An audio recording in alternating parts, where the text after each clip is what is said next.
Hello and welcome back. Alright, so today we're going to take our basic Node.js server and we're going to add routes to it. So that means we could add different endpoints and use get and post requests, etc. So we're going to go ahead and take a look at our original code here. And this is our index.js. And basically we imported the HTTP and URL libraries, created a server, and returned some kind of response. And that's only going to work if you go to localhost 8081, which is set here for the port, and it's basically just going to return one response for any request that comes in.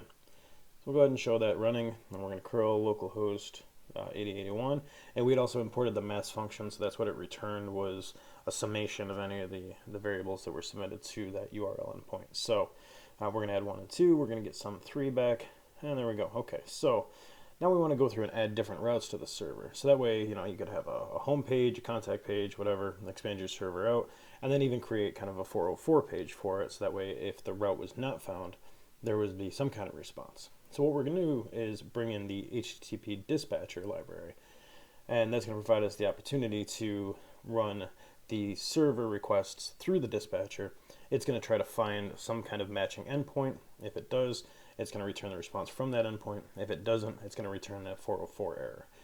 So we'll go ahead and include the dispatcher, and then we need to create a new instance of that HTTP dispatcher. It won't work otherwise. All right. And then let's go ahead and comment out our original server code, and we'll just kind of work from a clean slate here. So we're going to do kind of the same thing. We're still going to create a server. We're going to handle a request, but the request is not going to happen like it does in the create server function. We're going to create a separate method to do so. So let's go ahead and start up by creating our server. All right, so we're going to do the same thing here, but instead of request response and writing the function for it, we're going to send it the function handle request as input. All right, awesome. There we go. So now ahead of that, let's go ahead and define our handle response, our handle request function. And that request is obviously going to take into input the request and response from the server,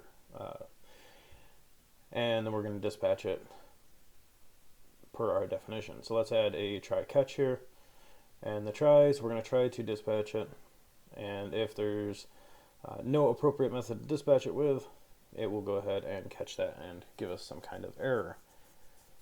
So there we create our dispatcher, dispatch request response, catch any error,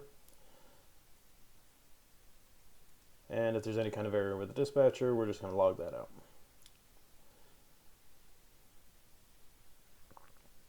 And to keep it nice and simple, we'll just have no route for right now. All right, so now we need to create our routes. So we're going to use our dispatcher, and we're going to create some routes. So what we'll do is we'll create a get request route, and then we'll create a 404 route or an error route. So on get, which we're just going to use the home page for now, and we could name this with any endpoint that we want to. So that could be home, contact, about, any other number of endpoints. And we're going to do the same thing. We're going to write our response code, our 200. Give it the content type of the response. So similarly to what we did before, text/HTML.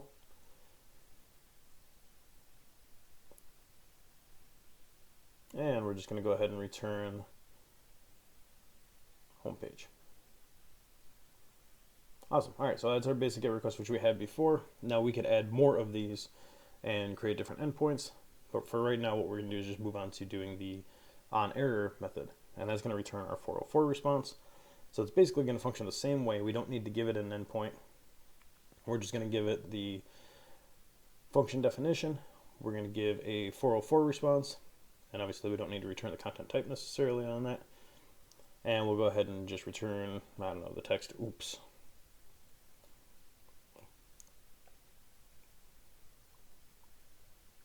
All right, so now we have our error response. And we're going to start up our server and set it to listen to 8081.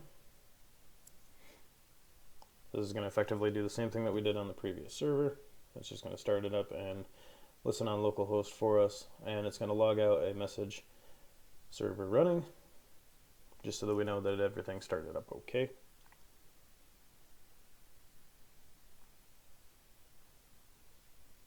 Close that off. And let's exit out. We're going to go ahead and start up our server, ping the endpoint, and see what we get.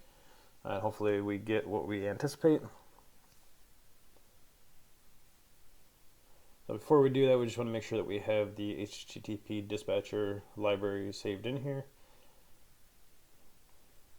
If we don't have it, we're going to have to run npm install to get that. Alright, so it looks like we've got it. We're all set, so we'll start up our server here.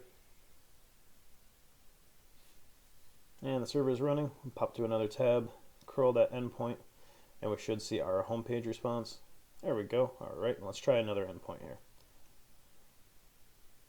Oops, there we got our oops or obs response code. And there we go. So that's how we create routes on a Node.js server. I'd like to thank you for watching and welcome you to check back frequently for new content. Have a great day.